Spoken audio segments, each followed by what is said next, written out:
Ờ, sĩ. Cái nó với cái này trục tùng.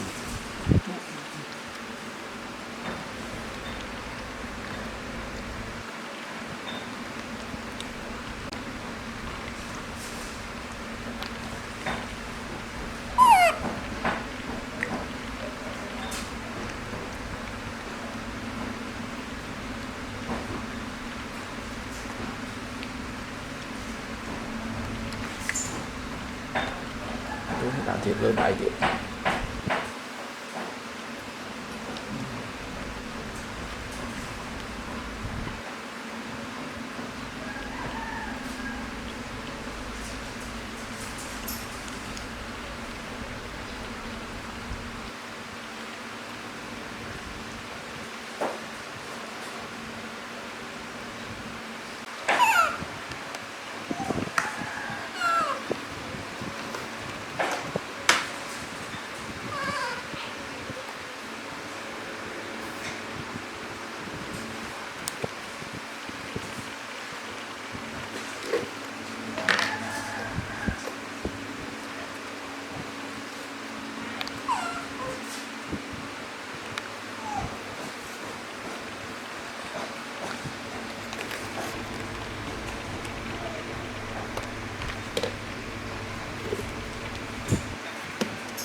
Mặc xe xanh mà ra mà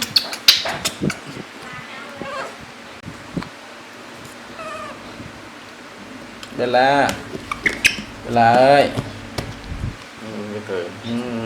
mà mặc xe xanh mà Là ra mà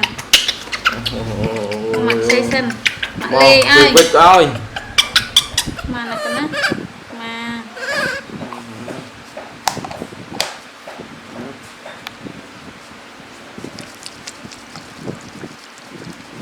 จะพูดไม่ส้ม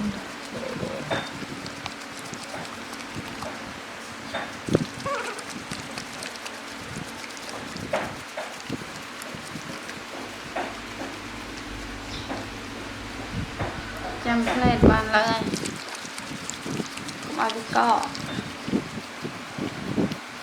đây kìa đi luôn đây sẽ nói chừng ngồi vậy ngồi cái sao ạ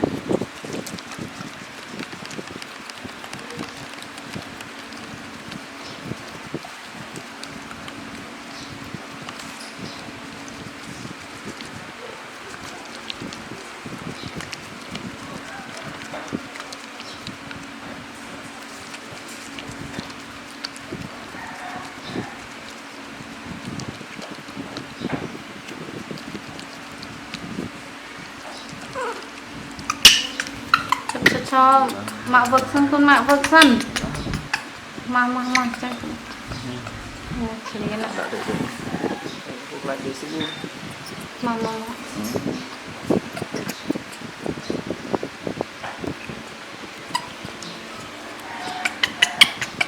áo cam thế mà mạ chơi cam à mà đoạn lưng từng